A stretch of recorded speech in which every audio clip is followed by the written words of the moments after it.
Friends, I am युक्त welcome back to YouTube channel economics आसान है। गाइज, आज हम मैक्रो इकोनॉमिक्स का chapter number 7 aggregate demand and related concepts को पढ़ने वाले हैं। आज हम देखेंगे एग्रीगेट डिमांड क्या होता है, कंपोनेंट्स क्या होते हैं एग्रीगेट डिमांड के, और उससे रिलेटेड कुछ कंसेप्ट्स के बारे में जानेंगे। सो गाइज, बात करें एग्रीगेट डिमांड की, तो एग्रीगेट डिमांड क्या होता है। एग्रीगेट डिमांड को हम एडी से डिनोट करते हैं।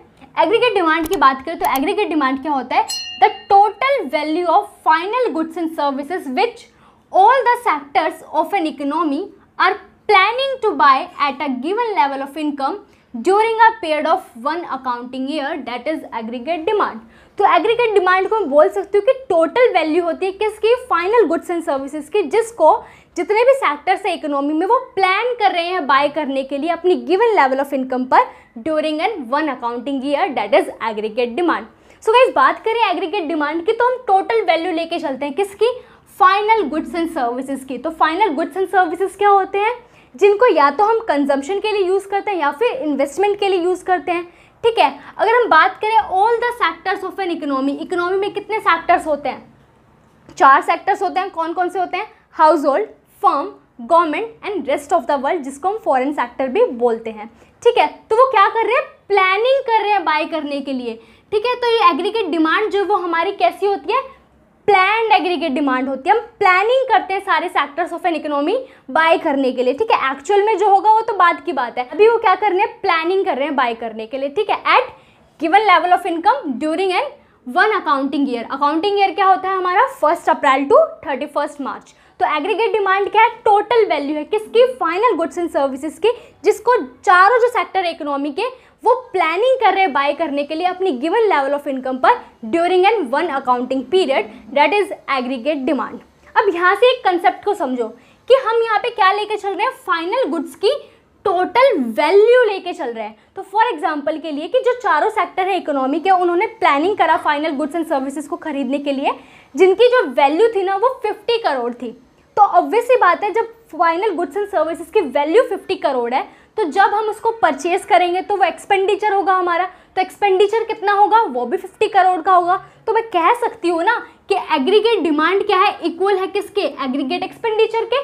कि एग्रीगेट डिमांड जो है क्या है, फाइनल गुड्स एंड सर्विसेज की टोटल वैल्यू है वो क्या है, 50 करोड़ है, और एक्सपेंडिचर कितना होगा, वो भी 50 करोड़ का होगा। तो ऑब्वियस ही बात है एग्रीगेट डिमांड क्या होगी, इक्वल होगी एग्रीगेट एक्सपेंडिचर के। अब एग्रीगेट डिमांड की बात करूं या एग्रीगेट एक्सपेंडिचर की बात करूं, दोनों के दोनों क्या होते हैं, एक्स एंटी होते हैं। एक्स एंटी का मतलब क्या होता है, प्लान्ड होते हैं। ठीक है, तो एग्रीगेट एक्सपेंडिचर या एग्रीगेट डिमांड की बात करूं तो वो प्लान्ड है, एक्चुअल नहीं है, एक्स एंटी है, एक्स पोस्ट नहीं है। ठीक है, तो प्लान्ड लेके चलते हैं हम कि टोटल वैल्यू लेके चलते हैं फाइनल गुड्स एंड सर्विसेज का, जो चारों सेक्टर प्लानिंग कर रहे हैं बाय करने के लिए अपनी गिवन लेवल ऑफ इनकम पर during an one accounting year. ठीक है, तो एक्स एंटी होता है, प्लान्ड होता है। देन बात करते हैं कि अब तुम्हारे दिमाग में कंफ्यूजन आ रही होगी कि तुमने माइक्रो इकोनॉमिक्स में एक वर्ड पढ़ा था मार्केट डिमांड, और आज हम पढ़ रहे हैं भाई एग्रीगेट डिमांड। तो भाई इन दोनों में डिफरेंस क्या है। अब तुम्हें इतना तो पता होगा भाई कि माइक्रो इकोनॉमिक्स में हम इंडिविजुअल यूनिट्स की स्टडी करते हैं, मैक्रो इकोनॉमिक्स में हम aggregate economy as a whole की स्टडी करते हैं। तो एक बार डिफरेंस भी देख लेते हैं भाई, कंफ्यूजन ना रहे कि एग्रीगेट डिमांड और मार्केट डिमांड में क्या डिफरेंस है, aggregate demand versus market demand. तो सबसे पहले हम बात करते हैं एग्रीगेट डिमांड की। तो एग्रीगेट डिमांड क्या होती है, the total demand for all goods and services in the entire economy, कि पूरी इकोनॉमी में कितनी टोटल डिमांड है किसकी, जितने भी गुड्स एंड सर्विसेज है इकोनॉमी में उन सब की। ठीक है, तो यहाँ पे जो हम टोटल डिमांड लेके चलते हैं वो ऑल गुड्स एंड सर्विसेज की लेके चलते हैं, और कहाँ पर डिमांड है भाई, पूरी एंटायर इकोनॉमी में।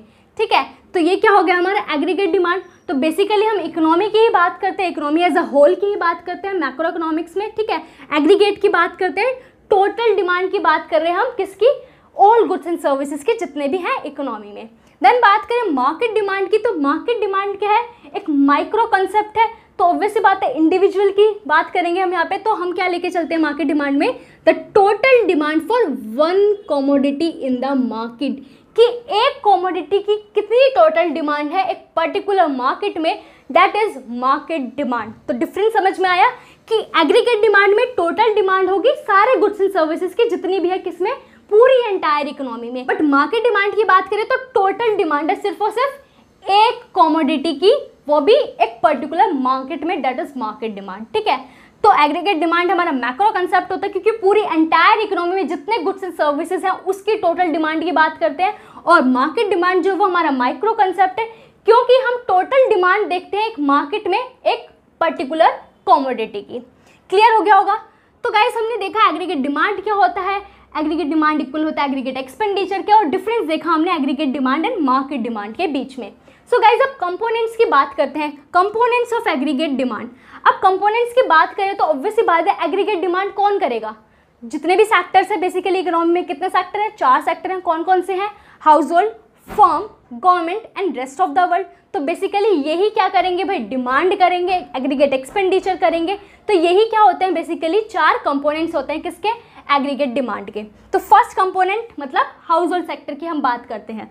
तो फर्स्ट हम बात करेंगे कि प्राइवेट या फिर हाउस होल्ड कंजम्पशन एक्सपेंडिचर की, जिसको हम सी से डिनोट करते हैं कि हाउस होल्ड जो है वो एक्सपेंडिचर किस पे करता है, कंज्यूमर गुड्स पे करता है। ठीक है, किस लिए करता है, कंजम्पशन पर्पस के लिए करता है। तो इसको हम प्राइवेट या फिर हाउस होल्ड कंजम्पशन एक्सपेंडिचर बोलते हैं। क्योंकि एग्रीगेट डिमांड इक्वल है एग्रीगेट एक्सपेंडिचर के, तो ऑब्वियसली बात है हम इसको कंजम्पशन एक्सपेंडिचर बोल सकते हैं कि कंज्यूमर जो है जितने भी कंज्यूमर गुड्स पर बेसिकली क्या करेगा, खर्च करेगा, जितने भी गुड्स एंड सर्विसेज खरीदेगा बेसिकली कंजम्पशन पर्पस के लिए, उसको हम क्या बोलेंगे, कंजम्पशन एक्सपेंडिचर बोलेंगे। तो अब बात करें भाई प्राइवेट या हाउस होल्ड कंजम्पशन एक्सपेंडिचर क्या होता है, the total expenditure incurred by, कि जितना भी टोटल एक्सपेंडिचर इनकर कर रही है कौन, house holds on purchase of goods and services.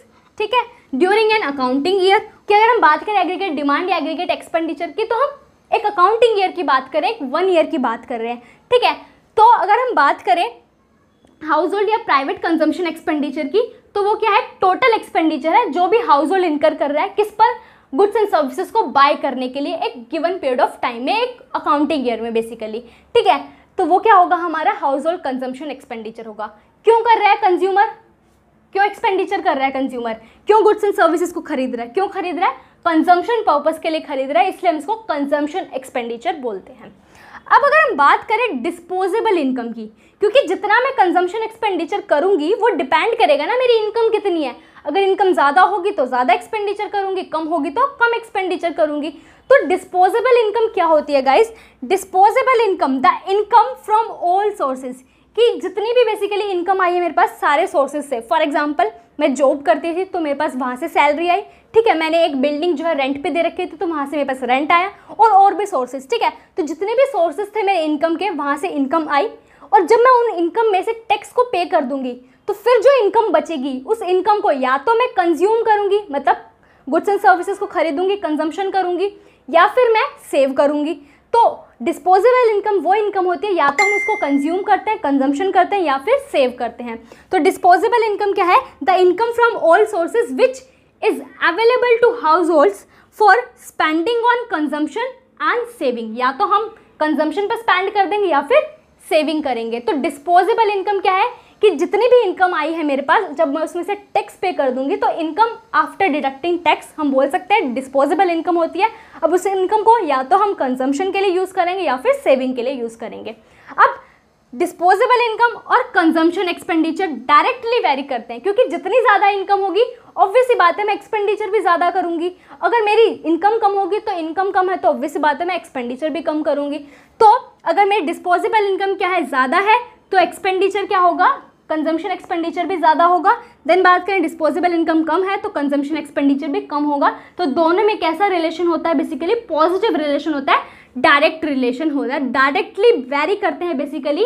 Consumption expenditure directly basically very करता है किसके साथ, डिस्पोजेबल इनकम के साथ। देन हमारा सेकेंड सेक्टर आता है क्या, फर्म। फर्म क्या करती है, इन्वेस्टमेंट करती है। तो हम बोल सकते हैं कि फर्म जो एक्सपेंडिचर करेगी वो कैसा एक्सपेंडिचर होगा, इन्वेस्टमेंट एक्सपेंडिचर होगा, जिसको हम आई से डिनोट करते हैं। इन्वेस्टमेंट एक्सपेंडिचर क्या होता है, total expenditure incurred by all private firms on capital goods. ठीक है, तो जितनी भी बेसिकली प्राइवेट फर्म्स है जो टोटल एक्सपेंडिचर कर रही है बेसिकली वो क्या है, इन्वेस्टमेंट एक्सपेंडिचर है। किस पर कर रही है, वो कैपिटल गुड्स परचेज करने पर कर रही है। कैपिटल गुड्स क्या होते हैं, जो फर्दर प्रोडक्शन में हेल्प करेंगे। तो ऑब्वियसली बात है जो फर्म्स है वो क्या करती है, इन्वेस्टमेंट करती है ना, तो कैपिटल गुड्स खरीदेंगी, इन्वेस्टमेंट करेंगी, फॉर द प्रोडक्शंस करेंगी। तो कैपिटल गुड्स क्या क्या हो सकते हैं हमारे, मशीनरी हो सकता है, मशीनरी फॉर द प्रोडक्शन में हेल्प करती है। देन बात करें इक्विपमेंट्स हो सकता है, बिल्डिंग हो सकती है, या चेंज इन इन्वेंट्री भी हो सकता है। चेंज इन इन्वेंट्री क्या होता है, चेंज इन स्टॉक क्या होता है, basically closing stock minus opening stock. तो अभी जो इन्वेस्टमेंट की बात कर रहे हैं ना हम यहाँ पे, ये क्या होती है हमारी, ऑटोनोमस होती है। ऑटोनोमस का मतलब है इंडिपेंडेंट होती है, डिपेंडेंट नहीं होती। क्या है ऑटोनोमस का मतलब, कि investment not influence by the level of income, कि फर्म्स की कितनी इनकम है उससे इन्फ्लुएंस नहीं होगी। ऑटोनोमस है इन्वेस्टमेंट जो है वो क्या है हमारी, ऑटोनोमस है, डिपेंडेंट नहीं है लेवल ऑफ इनकम पर, ठीक है। एक होती है हमारी इंड्यूस इन्वेस्टमेंट। इंड्यूस इन्वेस्टमेंट क्या होती है, वो डायरेक्टली वेरी करती है लेवल ऑफ इनकम पे, कि जैसे जैसे इनकम बढ़ेगी वैसे वैसे इन्वेस्टमेंट भी बढ़ेगी। बट यहाँ पे जो हम इन्वेस्टमेंट की बात करें वो ऑटोनोमस है, क्योंकि फर्क नहीं पड़ता कि इनकम बढ़ रही है या कम हो रही है, हमारी ऑटोनोमस इन्वेस्टमेंट है, मतलब वो इन्फ्लुएंस नहीं होगी इनकम के लेवल से, ठीक है। ऑटोनोमस इन्वेस्टमेंट जो है वो फ्री है बेसिकली इनकम के लेवल से, ठीक है। देन बात करते हैं थर्ड सेक्टर आता है गवर्नमेंट का। तो गवर्नमेंट क्या करेगी, गवर्नमेंट एक्सपेंडिचर करेगी, जिसको जी से डिनोट करेंगे। देन गवर्नमेंट एक्सपेंडिचर क्या है, the total expenditure incurred by government, ठीक है, जितना भी एक्सपेंडिचर कर रही है इनकर्ड कौन, government, on consumer goods and capital goods to satisfy the common needs of the economy. अब जो गवर्नमेंट है उसका मेन मोटिव क्या होता है, सोशल वेलफेयर करना, लोगों का भला करना। अब जो गवर्नमेंट है वो कंज्यूमर गुड्स पर भी एक्सपेंडिचर करती है और कैपिटल गुड्स पर भी एक्सपेंडिचर करती है, ताकि जो इकोनॉमी के पीपल है ना उनकी जो कॉमन नीड है वो सेटिस्फाई हो सके। तो कंज्यूमर गुड्स पर भी एक्सपेंडिचर कर रही है, तो मैं बोल सकती हूँ कि गवर्नमेंट जो है वो कंजम्पशन एक्सपेंडिचर भी कर रही है। कैपिटल गुड्स पे भी एक्सपेंडिचर करती है, तो मैं बोल सकती हूँ गवर्नमेंट जो है वो इन्वेस्टमेंट एक्सपेंडिचर भी करती है। तो गवर्नमेंट जो है वो कंजम्पशन एक्सपेंडिचर भी करती है और इन्वेस्टमेंट एक्सपेंडिचर भी करती है। कंजम्पशन एक्सपेंडिचर क्या क्या करती है गवर्नमेंट, लॉ एंड ऑर्डर पर कर रही है, ठीक है, एजुकेशन हो गया, हेल्थ हो गया, ट्रांसपोर्ट हो गया, डिफेंस हो गया, एक्सेट्रा, ठीक है। तो बेसिकली लॉ एंड ऑर्डर की बात करूँ, एजुकेशन की बात करूँ, हेल्थ की, ट्रांसपोर्ट की, डिफेंस की, तो इनको क्या करते हैं, इनकी सर्विसेज को बेसिकली हम क्या करते हैं, कंज्यूम करते हैं। तो कंजम्पशन एक्सपेंडिचर हो गया गवर्नमेंट का। देन इन्वेस्टमेंट एक्सपेंडिचर क्या हो गया, कि गवर्नमेंट ने इन्वेस्टमेंट करी, क्या इंफ्रास्ट्रक्चर डेवलप करा, फॉर एग्जांपल के लिए हाईवे बनवाया, रोड्स बनवाए, ठीक है, पावर प्लांट इस्टेब्लिश करा, तो इन्वेस्टमेंट एक्सपेंडिचर भी करती है गवर्नमेंट एंड कंजम्पशन एक्सपेंडिचर भी करती है। क्यों करती है, ताकि जो कॉमन नीड है इकोनॉमी की वो सेटिस्फाई हो सके, क्योंकि गवर्नमेंट का मेन मोटिव क्या होता है, लोगों की नीड्स को सेटिस्फाई करना, सोशल वेलफेयर करना। देन फोर्थ सेक्टर आता है हमारा क्या, रेस्ट ऑफ द वर्ल्ड, जिसको हम फॉरेन सेक्टर बोलते हैं। तो फोर्थ हमारा आता है भाई नेट एक्सपोर्ट। नेट एक्सपोर्ट क्या होता है हमारा, एक्सपोर्ट माइनस इम्पोर्ट, ठीक है। एक्सपोर्ट को हम एक्स से डिनोट करते हैं एंड इम्पोर्ट को एम से डिनोट करते हैं। तो बात करें एक्सपोर्ट की, तो एक्सपोर्ट का मतलब क्या है, कि जितने भी बेसिकली हमारे डोमेस्टिकली प्रोड्यूस गुड्स हैं उनकी डिमांड कर रहा है कौन, foreign sector, that is export. और इम्पोर्ट की बात करें कि हमारे जो बेसिकली रेजिडेंट हैं वो क्या कर रहे हैं, डिमांड कर रहे हैं जितने भी गुड्स एंड सर्विसेज प्रोड्यूस हो रहे हैं कहाँ पर, अब्रोड में, ठीक है, दैट इज इम्पोर्ट। तो एक्सपोर्ट में से जब मैं इंपोर्ट को माइनस करूंगी तो मेरे को पता चलेगा कि भाई कितना नेट एक्सपोर्ट हुआ है। नेट एक्सपोर्ट की बात करें तो इसका जो मैग्नीट्यूड है ना, मैग्नीट्यूड ऑफ नेट एक्सपोर्ट, वो डिपेंड करता है किस पर, रेट ऑफ एक्सचेंज पर, कि मेरे को $1 कितने रुपीज़ का मिल रहा है, ठीक है, कि डोमेस्टिक करेंसी और फॉरेन करेंसी का क्या एक्सचेंज रेट चल रहा है। बेसिकली फॉरेन एक्सचेंज की बात कर रहे हैं तो वो क्या चल रहा है उस पर डिपेंड करेगा। फॉर एग्जांपल के लिए कि मेरे को $1 पहले 70 रुपीज़ का मिलता था और अब मुझे वो $1 60 रुपीज़ का मिलता है, तो ऑब्वियसली बात है मेरे लिए डॉलर जो है वो चीपर हो गया, कि पहले 70 रुपीज़ का $1 मिलता था, अब 60 रुपीज़ का मिल रहा है, तो डॉलर चीपर हो गया, तो मैं इंपोर्ट बढ़ाऊंगी, सिंपल, ठीक है। और फॉरनर्स के केस में बात करें, ठीक है, रेस्ट ऑफ द वर्ल्ड के केस में बात करें कि उन्हें पहले $1 के बदले 70 रुपीज़ मिलते थे, अब $1 के बदले 60 रुपीज़ मिल रहे हैं, ठीक है। तो उनके लिए क्या हो जाएगा, डोमेस्टिकली प्रोड्यूस गुड्स जो हैं वो हमारे वो एक्सपेंसिव हो जाएंगे, तो वो एक्सपोर्ट कम कर देंगे। क्लियर हो गया।